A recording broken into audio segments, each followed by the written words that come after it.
If you've ever done any reading about the Mongols, especially in older literature, you've probably seen them called Tatars or Tartars, which almost every group of people they encountered called them. How did this happen? The original Tatars were one of the most powerful and numerous nomadic tribes from eastern Mongolia who spoke a form of Mongolian. The word Tartar is found on inscriptions in the Orkhon Valley in the 730s, and within the next few centuries came to be used by the Chinese to refer to almost all of the steppe tribes. Around the Tang Lao period, a classification system developed that grouped the tribes into white Tatars, black Tatars, and raw or wild Tatars, depending on how far from China they lived and how primitive the Chinese considered them. Song dynasty officials in the 1220s still used this system, describing Chinggis Khan as a black Tatar. It is not clear how the name Tatar spread west. In 1202, Chinggis Khan destroyed the Tatars as a political entity, incorporating the remainder into his people. One possible method of transmission is from the Karakai Khanate, the empire set up by Khitans who fled west from the Jurchen Qin dynasty in the 12th century. These Khitans may have brought the classification system along and diffused it among their Islamic contacts, while it could have been Muslim merchants traveling through the Karakai and North China who learned the name. It has been demonstrated by historian Stephen Pao that Georgians and Russians learned about the Mongols through Turkic tribes, and they may have passed on calling them Tartars through that. It did not take long, though, for Europeans to associate Tatars with the similar-sounding Tartarus, the ancient Greek underworld, and thus Tartar, with an extra R, became common branding. Europeans who traveled among the Mongols noted the difference between Mongol and Tartar. John of Plano Carpini, an envoy to Guyuk Khan in the 1240s, called his report Historia Mongolorum Cusnos Tataros Appelliamus, the history of the Mongols, whom we call Tartars. Plano Carpini found that the Mongols didn't like to be called Tartars, being that was a people they had conquered, but nonetheless Tartar was already the common way for Europeans to describe the Mongols, both during the 13th century and later. Thus, Mongol rule in Russia is commonly known as the Tartar yoke. In the Golden Horde, the Mongols mixed continuously with the more numerous Turkic tribes they ruled over, adopting Islam and even replacing Mongol with Turkic on their coins before 1300. These increasingly Turkicized Mongols, after the breakdown of the Golden Horde into the Khanates of Kazan, Crimea, Astrakhan, and others, came to refer to themselves as Tartars, which they still do today. So, is Tartar the same as Mongol? Depends on the context. Started. Hello everyone, myself Bhakti Khandekar. I am from Group 102. Here we will present a short info on the people who have marked themselves in the history of Russia. My topic is Alexander Nevsky. Whoever comes to us with a sword, from a sword will perish. This is a famous line given by Alexander Nevsky after accomplishing a series of crucial victories in his life. Alexander Nevsky, the Grand Prince of Novgorod and Vladimir, did a lot for his country during the most challenging times in its history. Alexander Nevsky was born in Pereslav-Zaleski, one of the major strongholds in Vladimir Principality. In the middle of 13th century, Rus was split into many fronts and conflicts, which weakened the state as whole. The Tatars and the Mongols kept pressure from the east, while the Swedish and the Germans from the west. This time, Alexander proved himself as a far-sighted politician. He paid tribute to the Khan of Horde without losing nationality. He was a clever prince. He knew that the only way to damage the Swedish Livonian knights was by a sudden attack, which he executed in the early morning on July 15th, the Battle of Neva, which forced the Swedish army to turn back. And this victory granted him the nickname Nevsky, which literally means of Neva. The decisive moment of standoff came on April 5, 1242, on the ice of Chudisco Pacius Lake. which is also known as Battle on the Ice. In this battle, Alexander completely destroyed the Livonian Knights' army. News of the battle outcome spread through whole Europe. Many historians view Alexander as as a significant event in the history of Russia. It was not only a manifestation for growing Rus military power, but a pretext to the future of unification of Rus. He did his best to strengthen the other authorities of Russia. It is known that he visited Golden Horad uh, and signed a treaty with the Mongols. After one such visit, his health was completely deteriorated. He died in the city of Gordels and was buried in city of Vladimir. Has been a great legendary figure in the history of Russia. Churches in Russia, Estonia, and Bulgaria are named after him. Awards in his honor were given both in Russia and the USSR for the people who executed themselves for best on the battlefields. In 2008, Alexander was voted as the greatest Russian that has ever lived. The next topic will be continued by my friend Alan. Thank you. Hi guys, I'm Alan Sebastian. I'm a medical health owner too, and I'll be talking about Afansi Niketan. Okay, if you guys don't know who is Afansi Niketan, I'll say he's one of the famous Russian merchant who was first to visit India and one of the first European to come to India and record it. He wrote a book about his journey. It was called as The Journey Beyond the Three Seas. Okay, let's start from his travel, like beginning of his travel. It was believed that the first Russian traveler, Afansky was the first person to visit India. Then Trevor merchant Afansky in Nikitin. According to some sources, they say that he was born in 1433. It is unknown exactly when Trevor merchant began his famous journey. Some historians believe it was in 1466 and others in 1468. Afanasy and Nikitin decided to join the Moscow embassy mission, which was heading to Shirvani, the territory of modern Armenia and Azerbaijan, to sell his goods there. But they are not far from the outflow of Nikitin lost almost all his goods further along the way. A storm broke one of his ship, broke in pieces, and Afanasy lost the rest of his belongings. With no money, Nikitin reached Durban, which is now today known as the Water Republic of the Western in south part of Russia. Then we'll talk about the Indian journey. He's during his visit in India, Fancy Anikitan was unpleasant surprised by the color of the skin of the locals and almost a complete lack of clothing. He said that he met many individuals. He said that and told him that about his faith. He said he's not a Buddhist man.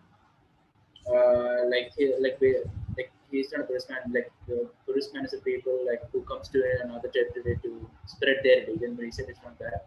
He also told that he was a Christian, so they didn't have to hide anything from him, neither their food, nor their trade, nor their prayers and their wives. He also asked about their faith, and they told that they believe in Buddha. And by that time, when he was there, he also was used to find out there was like 84 religion in India, but all believed in Buddhism. He also noted that here, in Indian country, people walk naked and their heads uncovered, breast bare, and children are born every year. They look, and they have a lot of them. Nitin spent more than 2 years in India, traveling in different cities, getting acquaintance with local residents, and carefully describing everything he saw. The notes of the merchants were compiled in the form so-called journey. He was more like a traveler. He made almost like a traveler log. This book accurately described the nature and political organization of India as well as its traditional lifestyle and customs. Then let's talk about him going home. Well, sometimes later he became nostalgic. In 1471, according to some version of historians, they believe that Nikita couldn't head back home because his health wasn't good. His health wasn't good for long journey anymore. So in 1472 or in 1475, he died near Smolensk. A few years after his unique writing were transported to Moscow, where they were saved and rewritten. In 1955, the city of Tver, the homeland of Afanasy Nikitin, A monument was erected to commemorate him for his journey and all. Thank you. That's all from me, and my friend Bhavika will continue with the rest of the topic. Hello guys, my name is Bhavika Paryani and I am from Group 102 and my topic is Dmitry Danuske. Dmitry Danuske was born in Moscow in 1350, the son of the Ivan of the Fair, Grand Prince of Moscow, and his second wife Alexandra Vasilevna Velyaminova, the daughter of the mayor of Moscow. Dmitry was orphaned at the age of 9 and ascended the throne of Principality of Moscow. The most important event during early region was to start building the Moscow Kremlin. It was completed in the 1367. Thanks to the new fortress, the city withstood two stages by Algirdas of Lithuania during the Lithuanian Muscovite War 1368 to 72. The war ended with the Treaty of Lubutsk. In the 1375, Dmitry settled with his own favor. Conflict with Mughal war 2nd October over Vladimir. Other princes of northern and Russia acknowledged his authority and contributed troops to the implementing struggle against the Hood. By the end of his reign, Dmitry had more than double the territory of Principality of Moscow. Mongol domination of Rus began to crumble during Dmitry's 30-year reign. The Golden Horde was severely weakened by civil war and dynastic rebellions. Dmitry took to the weakened by civil war and dynastic rivalries to the authority to openly challenge the Tatars. While he kept the Khan pattern to collect taxes for all of Russia, Dmitry also famous for leading the first Russian military victory over the Mongols. A Mongol general and a claimant to throne tried to push Dmitry for attempted to increase his power. After that, in 1378, Mehmed sent a Mughal army, but it was defeated by Dmitry forces in the Battle of Buza River. After 2 years later, Mehmed personally led a large force against Moscow. Sergus of Donuska blessed Dmitry Donuske when he went to fight the Tatars in the signal Battle of Kulvike field, but only after he was certain Dmitry had pursued all peaceful means of resolving the conflict. Sergus sent the two warriors, Mons Alexander Peresvit and his friend Rodion Alzavit, to join the Russian troops. But the Battle of Kulkia was opened by a single combat between the two champions. The Russian champion was Alexander Persevit and the Horde champion was Tamir Murza. The champions killed each other in the first run. Dmitry then defeated the Horde. In graduate for the victory, Dmitry established the domination monastery on the Dubinka River and built a church in honor of the nativity of the Holy Tutkos over the graves of the fallen warriors. The defeated Mamai was presently dethroned by a river Mongol general. That Khan resorted Mongol rule of Rus and Ovarian Moscow in 1382 for Dmitry resistance to Mamai. Dmitry, however, pledged his loyalty to Toktamish and to the Golden Order and was resented as a Mughal principal tax collector and a Grand Duke of Vladimir upon his death in Moscow in 1389. Dmitry was the Grand Duke of bequeathed his title to his son Vizilai I of Russia without consulting of Khan. After that, their marriages and children. He was married to Eudoxia of Nizhny Novgorod. She was a daughter of Dmitry of Suzal and Veskila of Rutsu. They had at least 12 children. 12 children. The first name is Daniel Demircha, and the second was Vasily I of Moscow, Sofia Demircha, Yuria Demircha, Maria, Anastasia, Simeon, Evan, Andrea, and Potter, and etc. and so on. Anna Dmitrich, born on 8 January 1387 and married Yuri Petrich. Her husband was son of Petricas, Prince of Strodub, and his wife Helena. His paternal grandfather was Nari Mantas. His marriage solidified his role as a buyer attached to the Moscow. Thank you everyone, and my further topic will be explained by my friend.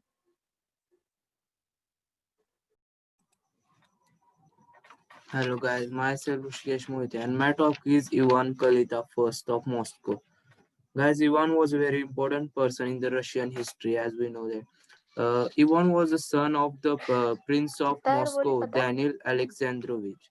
एक minute Uh, पहले budget हाँ After the आप death चार of his minute बोले elder चार minute brother बोले Yuri, Ivan inherited the Principality of Moscow. In उधर रहना कैमरा ऑन कर इधर 1328, ही रह Ivan Kalita received the approval of Khan Muhammad Ozbek to become the Grand Duke of Vladimir with the right to collect taxes uh, from all Russian lands.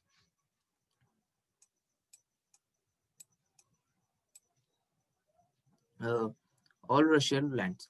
During the 1320 Moscow Prince, Ivan first has earned the gratitude of the Mongols by helping to a church of against Russian revolt um, against Mongolian rule. For his service, the Mongolian appointed Ivan first as a tax collector of all the Slavic lands they had conquered. He also became the wealthiest and was known as Ivan Moneybag, preferring to expand his realm by purchasing territory rather than conquering it. Ivan enlarged Moscow.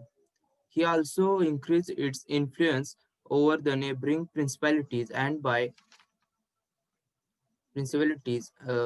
forming a close alliance with the metropolitan of the Russian Orthodox Church, whose seat was transferred to Moscow in 1326.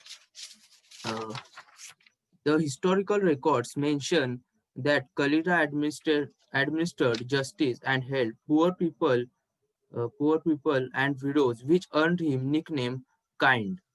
Ivan Kalita generally uh, coexisting with his violence and cunning make him one of the most contradictory rulers in Russian history. In 1340, before his death, Kalita became a monk. He was married twice and had six children. His eldest son, Simeon the Proud, became the